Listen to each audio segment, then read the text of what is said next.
විශ්වාස පරම ඥාති. විශ්වාසය පරම ඥාතිය කියලා බෞද්ධ ආගමේ උගන්වනවා.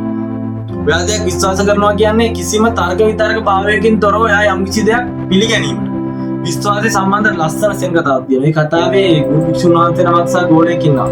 ඔවුන් දෙන්න දවසක් ගමනක් යනවා. ගමනක් යද්දි ගඟක් හම්බ වෙනවා. ඒ ගංගාවෙන් ගුරු භික්ෂුන් වහන්සේ ගෝලයාට කියනවා ඔයාට මේ ගඟ අයින් ඇවිදන්න කියලා තරණය කරන්න පුළුවන් කියලා. ගෝලයා හිතනවා මම ගුරු භික්ෂුන් වහන්සේලා මේ දේ පුළුවන් ඇති. මට ඒ බලය දීලා ඇති. එමිතර උන්වහන්සේ ඒකට වඩිනවා. ඊට පස්සේ ගෝලයා කතා කරනවා ගුරු භික්ෂුන් වහන්සේට වඩින්න කියලා. එතකොට ගුරු භික්ෂුන් වහන්සේ මෙහෙම කල්පනා කරනවා. මම කවදාවත් ගඟක් මෙහෙම තරණය කරන්නේ නැහැ. මගේ ගෝලයාටත් පුළුවන්. එහෙනම් මටත් පුළුවන්. එමෙ ඉතලා ගුරු භික්ෂුන් වහන්සේ භාගයක් දුර ඇවිදගෙන යනවා. භාගයෙන් දුර යද්දී ගුරු භික්ෂුන් වහන්සේ එතනක පාටම ගිලේජ් දන්නේ නැහැ කියලා. ඒ වෙලාවෙම ගුරු භික්ෂුන් වහන්සේ ගිලෙනවා. ඊට බොහොම අමාරු ඒකට පියන් යනවා. ඊට ගෝලයා අහනවා වහන්සේ මැද්ද ගිල්නේ කියලා. එතන ගුරු භික්ෂුන් වහන්සේ මෙන්න මෙහෙම කියනවා. ගඟ මැදක් කෙනකම් අරන් ආවේ විශ්වාසය.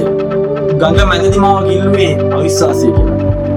විශ්වාසය කොච්චර ප්‍රබලද කියලා මේ කතාවෙන් කියනවා. ඔයා දෙයක් 100% විශ්වාස කරනවා නම් ඒ දේ වෙනවා. ඒ දේ වෙන්නේ නැත්නම් එතන තියෙන අවිශ්වාසය.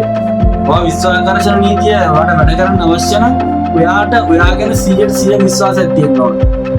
ඉතින් ඔයා ගැන විශ්වාස කරනවා.